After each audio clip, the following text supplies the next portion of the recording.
Yeah, the DJ was gone, so I went up there and I put my I put my song in, and I thought I was hitting like play next, but I totally stopped everything.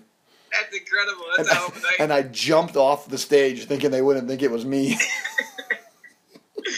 Oh God, that's how you win a wedding that nobody knows you at. So that's 3 weddings in a row I've touched the DJ's computer.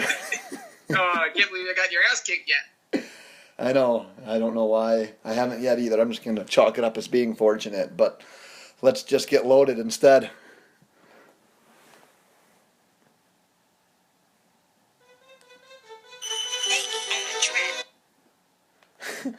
Technical difficulties.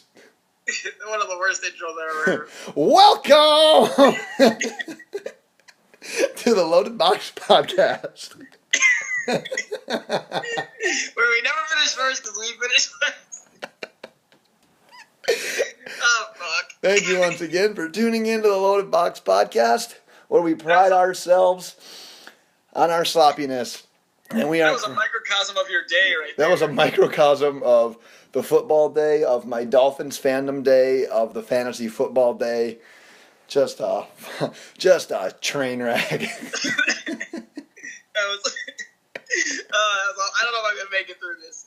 That's that. Me either. Alright. Let's talk a little bit about Week 3 in the National Football League. Oh God. Man, rough day for some fantasy. My squads aren't looking that great. I know we just said that yours weren't either, but let's just jump right into these games right away. We had the Thursday night thriller. Did you know that the Thursday night game between the Rams and the 49ers, it finished 41-39? First time in NFL history a game finished with that score. Shut up. I read that. Isn't that unbelievable? That's incredible. And Yeah, like, I know. and like you said, it's probably like the game of the year. Yeah, that was a great game. I actually started paying attention to it when I saw it was getting up there and score. Yeah, that was nasty. Yeah.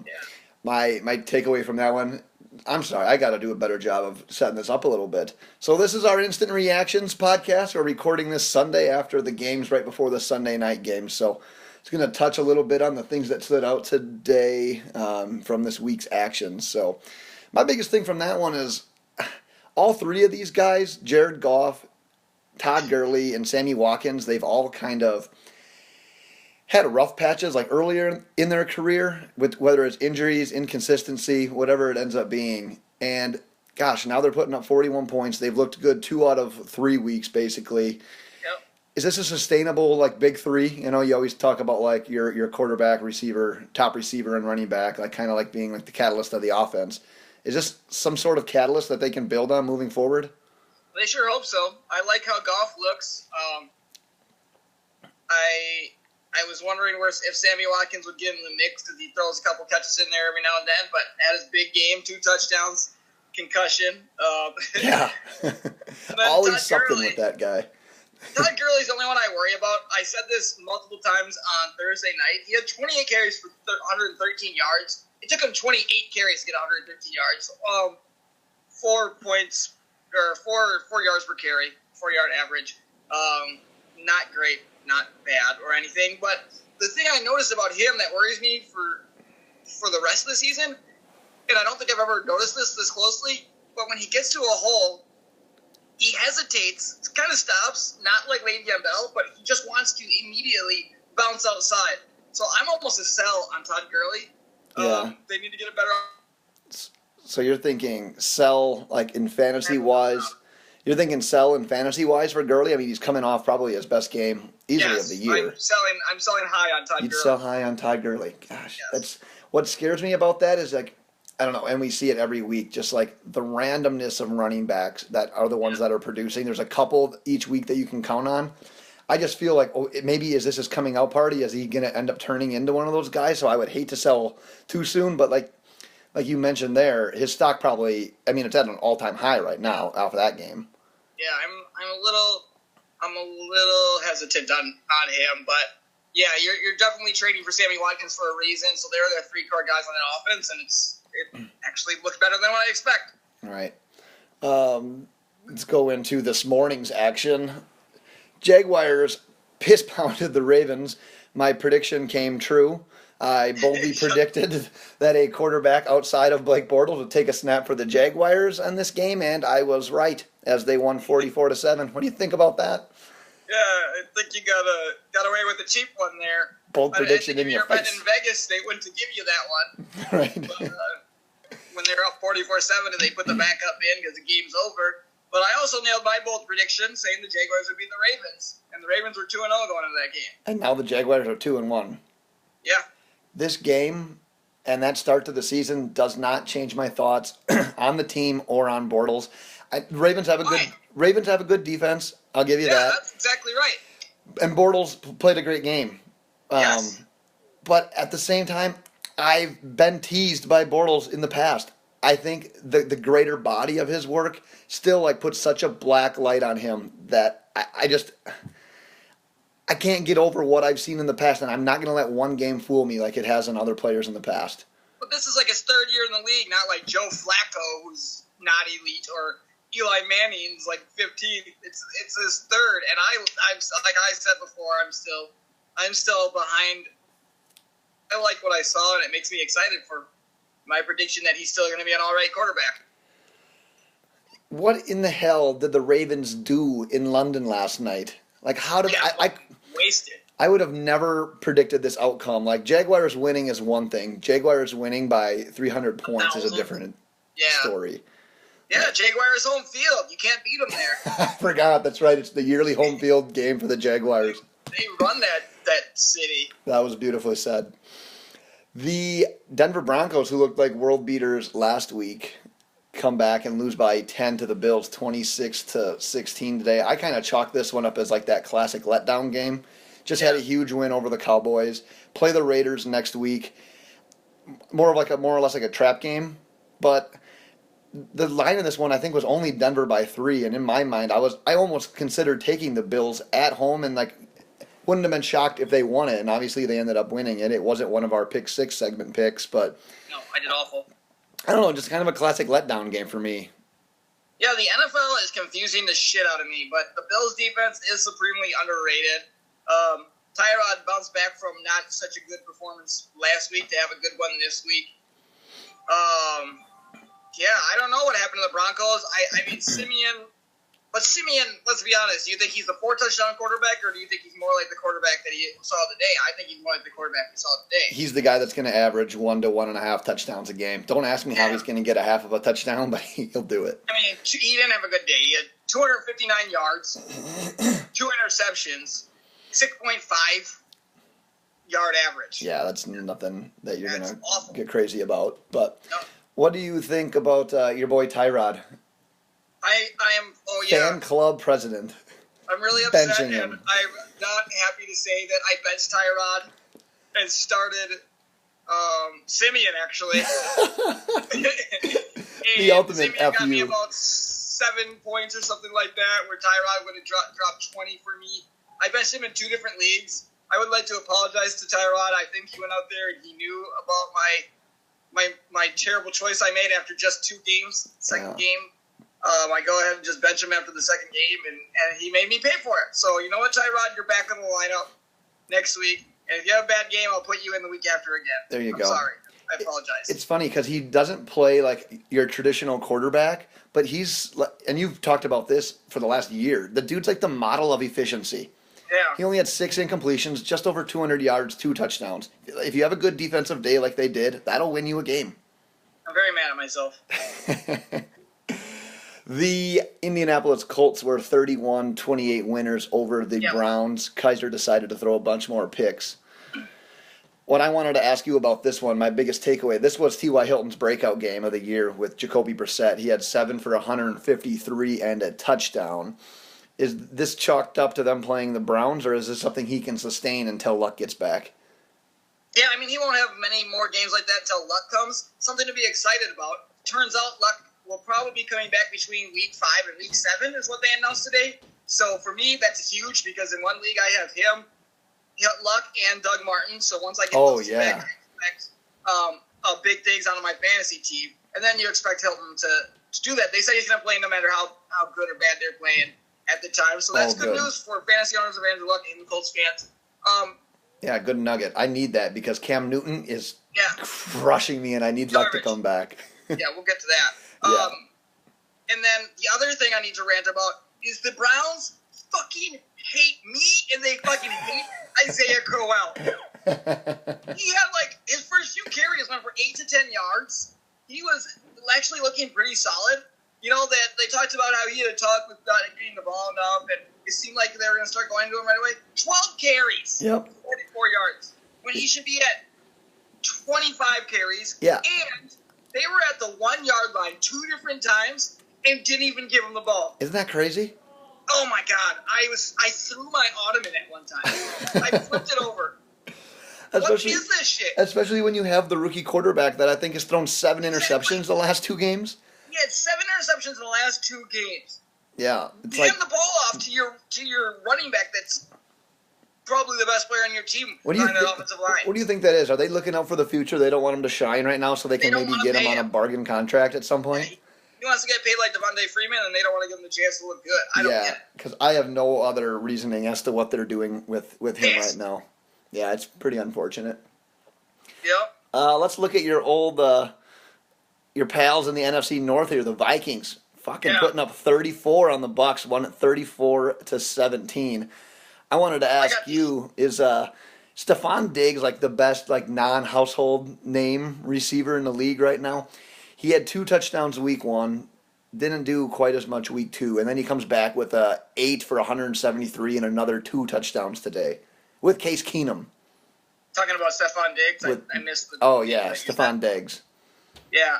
What did you ask me then about him? Is he the best not well-known receiver in the NFL right now? Like your casual football fan that doesn't. Yeah, he's really good, and I didn't expect him to be that good without Right.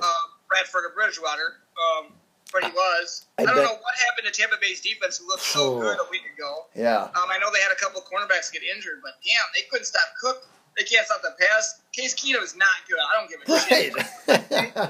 I know. I think it might have been a product of the Bucks only playing in their second week, and it looks like most of the teams that were in there, and I'll give that to the Dolphins as well.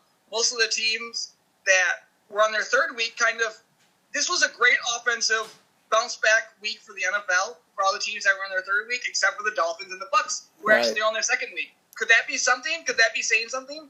Teams still starting to gel after 2 weeks, where they start to pick it up in games 3 and 4. We'll find out, but I think that shows something for both of those games. Oh, I think you're spot on with that because I think just historically it takes a little while, and the defenses always start ahead of the offenses. Just the same way the defenses start ahead of the offenses when it comes to training camp and preseason. Yeah. I think there's probably the same can be said for the regular season. It might not be quite as noticeable, but yeah, like you said, the Buccaneers only put up 17. Granted, it was against a good defense, and the Dolphins didn't score until the time ran out of the game today. Yeah, I should have considered that when making my 2 bets because I lost both the Dolphins and the Bucks. Oh, that's rough. Didn't even think about them only being in their second week. That was a stupid part of me, and that's why Vegas is better. That's why Vegas wins. Yeah. Nice. Well, let's bleed right into that terrible Dolphins game. Yeah. They scored 6 points because of a Devontae Parker, thank you fantasy owners, basically, touchdown at the end, and the Jets won 20-6. Like you said, just kind of ugly. It's only their second game. The Dolphins, they said, have traveled more these first 3 weeks than I don't remember how many teams in the NFL will technically travel the entire year because they went from Miami to LA and then back to Miami and then they went up to New York and now they have to go overseas to play next week. So and then they're not going to have a bye week later. I know. That sucks. Yeah, this is going to be tough. Bad as the Dolphins. I mean, even if you're off a bye week, even if you're only in your second week, you shouldn't lose 20-6 to the Jets. To the worst team in the NFL on paper? Yeah, they should have been 0-16. That's just a piss poor, awful. There's no excuse. They couldn't even get the running game going. That's one thing you should be able to do. If you can't throw the ball, you should be able to run it a little bit. The Jets were the worst in the NFL in rushing yards allowed per game going into this game, and Ajayi had 10 carries, 11 yards. It makes me feel good about my J.J. prediction. That makes. You know what though? From watching every snap of that game and not throwing up during it was tough. But Ajayi actually shouldn't have even had that many yards if it wasn't for him and his ability to make people miss and break tackles. The line sucked today. The He Jets should have had defensive. 1.5 yard per carry. Well, no, he probably shouldn't have. That's pretty incredible. Yeah, Because the offensive line was terrible. The Jets defense played really well. I don't want to take anything away from them, but the Dolphins offensive line today was a hot mess. Laramie Tunsil confuses the shit out of me. I instantly thought last year moving him to guard and letting him learn a little bit with Brandon Albert next to him at tackle was a good thing. This might have stunted his growth at tackle. He does not look comfortable at all right now. They're using a tight end or a running back to chip on him pretty much every single play. So many guys are kneeling right now in this Sunday night game. Like the entire Raiders, like most of the Raiders team is kneeling. Oh yeah, I'm seeing this. I'm just watching this. It's wild. All right, on to the next thing. Yeah, the Falcons and Lions, man. Falcons win 30-26. Can Stafford find another way to lose a game at the end? Like not really being his fault. Like he's like the Phillip Rivers, basically the NFC. Yeah, but he usually wins those games though. Yeah, he does win some, but his record against winning teams, as you know, it's trash in that sense. Yeah, that was incredible. I don't even get what happened there. I had to leave the sound off, but I saw he ended up not getting in the end zone. But wasn't that third down? Oh, I don't know. I don't know. I missed some ruling in there. Yeah, because I was watching the Dolphins game at the time, and it was just on my Red Zone channel. And it looked like they originally called it a touchdown, reviewed it, called them down. Yeah. And next thing I know, the game's over. But I thought it was third down. But maybe I'm wrong. Maybe it was fourth. I don't know. I was confused. I mean, regardless, though, it's just kind of a crappy way to lose. I really like both of these teams, and I didn't think I'd say that about the Lions after our preseason predictions. Don't do it, man. Don't fall into this trap? Yes, it happens. This happens every year. These people fall into this Lions and Vikings trap. Oh, they're going to win the division. They could be the time. This could be them taking on the Packers this year. And then the closer you get to the end of the year, everybody catches up and they get worse. And then everybody just should shut up and talk. Don't fall into that trap. I'll tell you what. I'll fall into it for now. It'll be temporary. I'll do it from weeks. Yeah, you either 4 have to fall into it now to 11. I'm calling it now. My affair with the Lions will end week 11. Okay, it's going to end. It will end, I can tell you that, because it's going to go bad after about week 8. As it always does when the Vikings lost all their games at the end of last year. Exactly, so both ways. But the Falcons, I hate Matt Ryan. Yeah, once again. He throws 3 interceptions, and he hates Julio Jones in the red zone. Doesn't make any sense to me. Unbelievable. He's the most, up and down, the most bipolar quarterback I've ever seen, and I can't take it. Why couldn't he play like that against the Packers? Not that it would have mattered in that game because we had no tackles. It might not have mattered, but yeah, what is that? He consistently will have these flashes where he's a top 5 quarterback in the league, and then all of a sudden it's just throwing a dumb pick, like that pick 6 was pretty terrible, and then just that blatant ignoring of Julio in situations just pisses me off.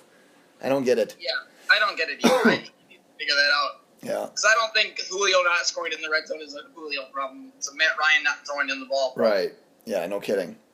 Yep. Let's go to an NFC East rivalry. The Eagles, oh my God, with a 61-yard game-winning field goal to knock off the Giants 27-24. So now the Giants are 0-3. The one game I won in the pick 6 segment, though. Nice. So you went 1-2? Giants were 6-point dogs.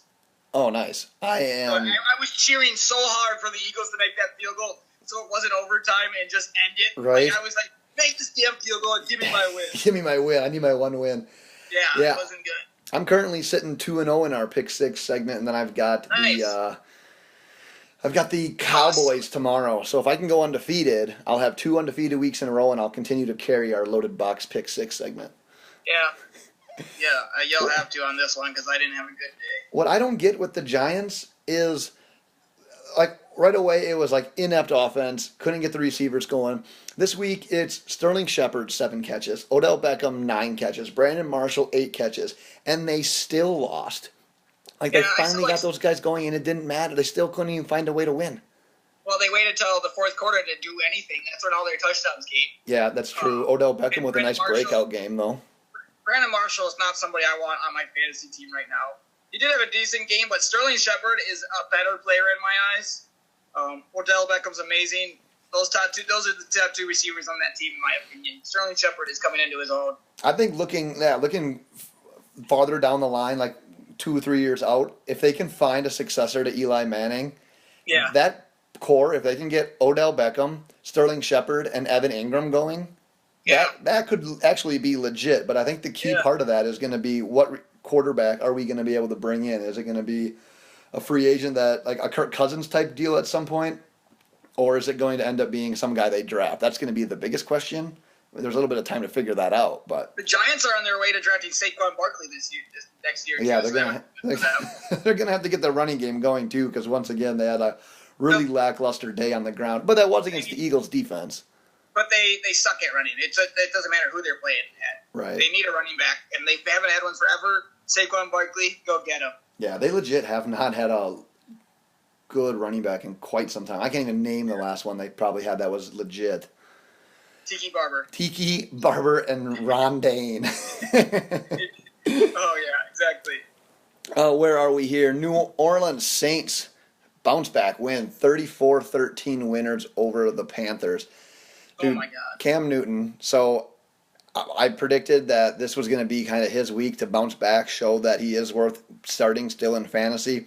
Going against arguably the worst pass defense in the league.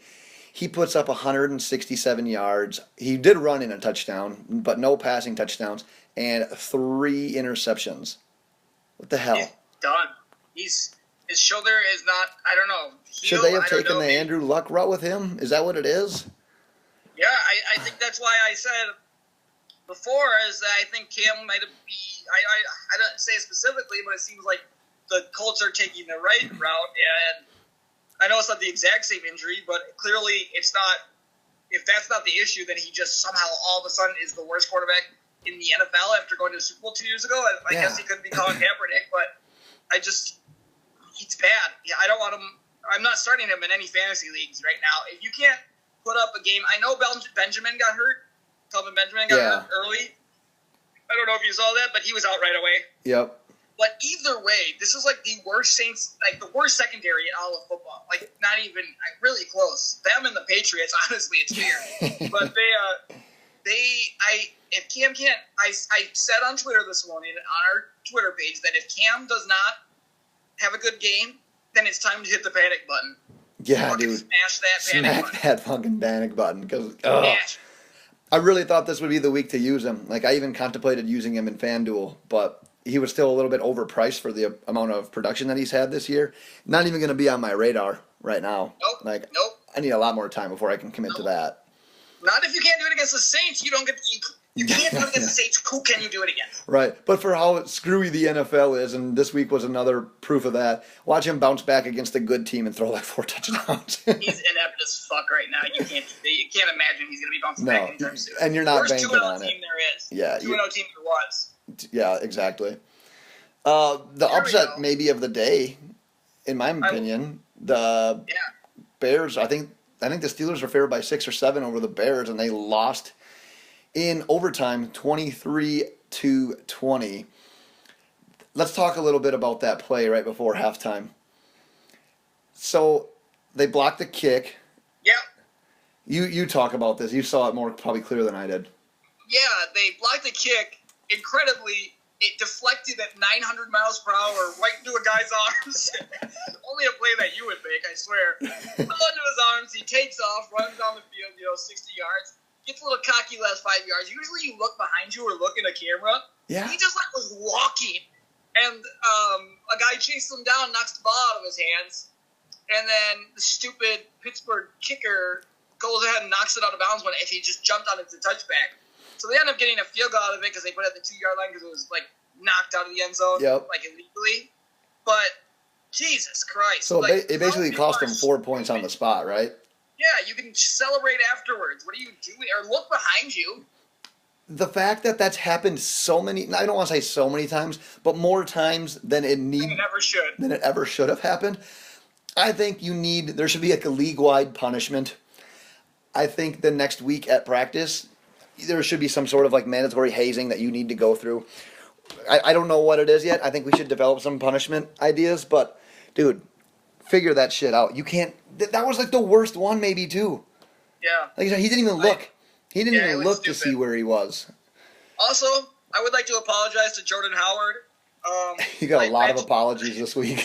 I benched Jordan Howard. I was one of the biggest Jordan Howard advocates coming into the fantasy season. Again, bailed out him after 2 weeks. Stupid me, overreacting. Goes for 138 yards and 2 touchdowns. He was there leading. No, that can't be right. He couldn't have been their leading wide receiver. Well, they don't have any other receivers, so he might have been. 26 yards was their leading wide receiver. I don't have the stats up in front of me, but if that's true, that's impressive. Yeah, 26 yards, and their 2 running backs were their leading wide receivers. I know that. 24. Jeez. Yeah, so I'm going to be playing him, and I'll probably end up benching Corral, and he'll go off that game. I'll say, yeah, he'll just get it back to you. Yeah. What I don't get is, you look at this Steelers offense on paper, and they should be the Falcons of last year. They should be averaging over 30 points per game. And it just hasn't clicked yet. And I really thought when they added Bryant, the combination of all the Bs, I thought that would click. And so far, it just hasn't been there yet. No, it's Ben Roethlisberger, dude. Is he getting old? No, he's on the road. It's not a fake thing. You know this played in Chicago, right? Yeah, I benched him for that reason. Yeah, 22 of 39 for 235 yards, a 6 yard per pass average. That's not good. No, especially against the Bears, who've been had a little bit. So it's Mike Evans just torched the shit out of that secondary, and Antonio Brown still had like a good game fantasy wise, but his touchdown was it was Roethlisberger a quick pass. It was Antonio Brown creating for the last 5 yards and extending with the ball.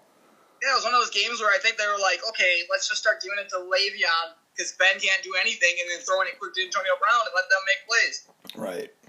I don't understand this fucking guy. It's a real thing. Yeah, it's upsetting. I hate it for how many Steelers I have in fantasy this year. Over and over and over and over again. It's real. Yeah. Exciting game. Holy shit. The Patriots-Texans. Patriots win 36-33 with a touchdown real late in that one. My takeaway from this game, my instant reaction is bet every Patriots game over. The first 3 weeks, week 1 there was a total of 69 points. Nice. Week 2, 56. Week 3, 69 again. Nice. So 2 nices and a 56. Yeah. Bet every one of those games over because it's not like the Houston Texans have this crazy offense that's going to put up 33 points every game. So definitely a little bit of being exposed there. Hey, didn't you just say Chris Thompson was going to do something today? I argued against Chris Thompson. Oh, as he just scores on Sunday Night Football. I made a couple bad fantasy advices today, and you you can't win them all. I made some good ones as well, but I made a couple bad ones. I didn't think. Yeah, I fucked up. It's all right as long as you hit above that Matt Berry percentage line, you'll be okay. Yeah, I made some good ones, but I've also made some bad ones. What do you think about that Patriots defense, though? I mean, they obviously have the offense where they can afford to get into shootouts. They're kind of built like the Packers in that sense, where if you're going to have a weakness, well, shit. I mean, if your defense is your weakness, if you put up 30 plus on offense, you can live to see another day sometimes, and the Patriots have that ability. Yeah. But at some point, that's going to come back to haunt you. I think you're going to see a week-to-week struggle with the Patriots this year. It's going to be tight games. The one defense that does usually give Brady troubles, they did last year, is the Texans defense. Like, they were hitting the shit out of him this week, and he still put up 36 points. So, but they're going to play. Most of their games are going to be close. I think that's how it's going to be, and they're going to be high scoring, like you said. It should be a lot of overs. Their overs are going to be like approaching college overs. That's the only bad thing. You can only bet a certain over if it gets to a certain amount of points. But their lowest output this year has been 56 points, and that's like one of the highest NFL over-unders you'd ever see. Yep. Let's go on. Let's keep her moving here so we can check out this Sunday night game. Titans, another high-scoring one, 33-27 winners over the Seahawks. What I don't get here, Seattle throws for over 370 yards. Wilson has 4 touchdowns. With that defense, you need to win. So, honestly, I mean, I think it's pretty obvious. This loss is chalked up to the defense, and that hardly ever happens for Seattle. Well, here's the thing. This game wasn't that close either. No, it wasn't. It was actually more they scored a touchdown in the end. It was more like the 33-20 game than it was 33-27. Yeah. Seahawks weren't going to win.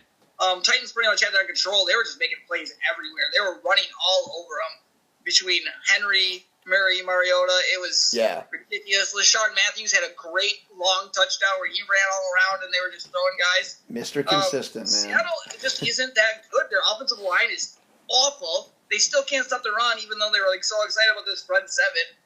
They're not as good as what the last 2 years. Their offense is getting worse and worse, and I think the Rams could be the playoff team out of there. Don't say it. Don't say it.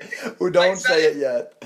If I can't overreact to the Vikings and the Lions, you can't talk about the Rams yet. They could though. They're that bad. The Seahawks are that. Their offensive line, offense are that inept. It's just ridiculous. Yeah. I would say this is the perfect game for the Titans, though. I mean, they clearly don't want to give up 27 points.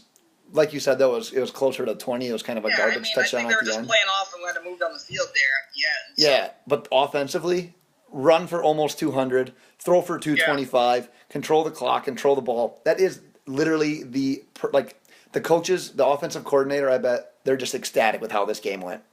Yeah, that's what I like. That's what I said. Coming in the year last year, they're the most balanced offense in the league, and they're great at it, and they're going to start getting their stride, and it's going to show again. Right. Yeah, for sure. And you can never trust one of their receivers. You don't know who the fuck. I think it's going to be an all-year thing, guys. I'm going to be honest. Oh, yeah. You're going to want to wide receiver. Flex play. It's going to be hard to predict who's going to have a good game what game. Right. Oh, absolutely. Yeah, because then they have that other tight end, Smith. Yeah. That just kind of comes out of left field and snags a couple touchdowns now too. I think he might have 2 this year. Play call when he scored that last touchdown here. Yeah. Let's move on to another overtime thriller. Your squad, the Green Bay Packers, 27-24 over the Bengals. I'll let you do most of the breakdown of this one because you watched it with probably a keener eye than I. The one thing that stood out to me, Aaron Rodgers is his equivalent of moving inside the pocket is basically like me dancing at that wedding last night. Yeah. We are both fantastic. You spilling drinks everywhere. Oh yeah. No, I mean it sucked for a while there. They couldn't. I wasn't all the Bengals. They're gonna kick the Bengals' ass because the Bengals are bad. It was Aaron Rodgers. Aaron Rodgers is going to have to do a lot here, and Andy Dalton's going to throw it a lot to A.J. Green, which is what happened exactly. A.J. Green had an outstanding game. But I knew it was going to be close like this. I didn't want to be down 21-7, but it was what it was. Offensive line, I mean, this is the worst you're going to see the Packers this year. This is what they do. For sure. They're just going to get better and better and better once they start getting those. Both their tackles, Bulaga ended up coming out of the game. Rodgers was getting rushed constantly. He had 5 sacks in the first half on him. It's tough out there. They had no pass rush because Nick Perry is out, Mike Daniels is out. They have cornerbacks out. One of their other starting middle linebacker and Jake Ryan is out. It's just tough sledding for these guys. But the good thing is the Packers pull out a win in a game where they have nobody and Rodgers is doing his magic. That last play was incredible. I don't know if you saw it, but man, those last couple of throws, just threading those at the last possible second. That last one to Jordy Nelson for the touchdown too, the one before the one to tie the game was just dart right on the money in the only window you can fit it in. Well, he kind of just had to carry him on his own. Ty Montgomery didn't have a good game. Defense is bad without everybody, but they're gonna be really good really soon. And I kind of like it this way. They start out slow. And then they hit their stride, and hopefully it's going into the playoffs. Well, even that dart he had when they came on a zone blitz, and I think it was Carlos Dunlap fell back into coverage, and Rodgers had a guy in his face, but he put the ball perfectly on Geronimo Allison. Allison dropped the ball. Yeah. But that throw, there is a handful of people in this world that have ever been able to do something like that. He didn't even have time to think about that. He just threw it. He somehow threw a perfect pass. But he did throw a pick six. His second one ever. Yeah, just get that out of the way. Ever since they started making that a stat, it's just get it out of the way. Don't even have to talk about it anymore. The other thing that I noticed is they're struggling to beat man-to-man coverage, and especially Jordy Nelson. Nelson, he's not open. Rodgers is forcing the ball in his areas. I mean, outside of the 2 touchdowns, he did practically nothing. Like, almost nothing. Yeah. It was awful. And we kind of noticed that last year a little bit, too. It's like that speed that he did have with the ability to separate with his routes was kind of gone after the injury. No. I think it came back a little bit towards the end of last year, but like you said, yeah, it's not like he's not really crushing. He's not getting open, and I think he's getting the balls thrown to him, and he is getting those touchdowns because of the fact that Rodgers has that connection with him, and he has the ability to thread such a tight window. I'm telling you, I'm excited for those tackles to come back because I think that's going to help Devontae tremendously to allow his deeper routes to develop so that Rodgers isn't bouncing around and having to run around like crazy, and it's awful. I'm excited for those tackles to come back. I think Devontae will improve his stats as the offensive line improves as the year goes on. Jordy worries me because he can't beat man coverage. They actually missed Cobb. I think I'm more surprised about how big of a Cobb factor Cobb is. I'm excited to have him back pretty soon here, hopefully. Yeah, but in the meantime, you got Geronimo Allison, that guy. Geronimo's the man. Man, well, it's just a great name. That's what I like most about him. Anyone that names Geronimo, you need to do something fantastic with your life. Yeah, you can't just be a sheltered person. I was excited for him. Let's do one last game here. The Chiefs, 24-10 victory over the Chargers. Chargers move to 0-3. Rivers had a tough one. 3 more interceptions today. My biggest takeaway from this one, though, I wanted to talk to you about Kareem Hunt again. Every single damn day, that guy has a huge touchdown. And I know you talked about him like kind of comping him to Arian Foster right after week 1 just because of like his more or less his shiftiness in the way he sees the holes and moves through them. But to my recollection, like Foster had some big plays, but he was always more of like an inside the 20s kind of guy with his touchdown. Kareem Hunt is getting the longest damn touchdowns of the league right now. So Kareem's good. I wanted to ask, is there a different guy that you almost compare him to now, or is this kind of just... No, I mean, I still remember Arian Foster. Seemed like his long ones were almost like swing plays that he used to get where he turned into a long touchdown a lot. I still think it's similar to that. He's got more power. He's definitely runs harder. I don't know, Eric Dickerson. The guy's a monster, dude.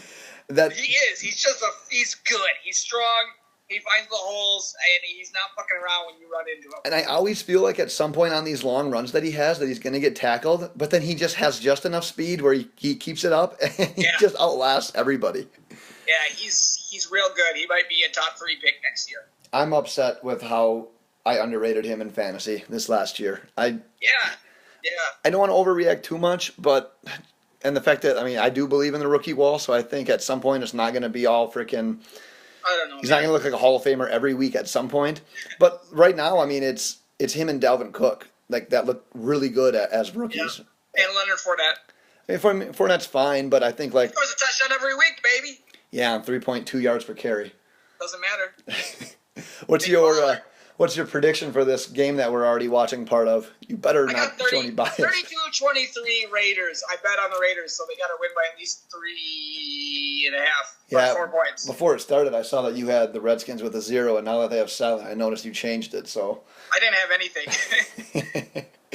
Well, I made my prediction before it, and it was the Raiders 27-17. I'm going to stick with it. I think Raiders are going to come back from this shaky start. Carr's been getting hit left and right, throwing picks. Yeah. But and Carr's that guy, dude. You know Carr. Second half, turn it on. Yeah, but their offensive line is so good, it'll change eventually. And Redskins' D-backs are bad. It'll turn real quick, real fast. There's your Thursday prediction from DJ. I like it. Well, thank you again for tuning in. That was the Instant Reactions episode. We'll be back later in the week for a Week 4 preview. So check us out on Twitter as well at LoadedBoxX.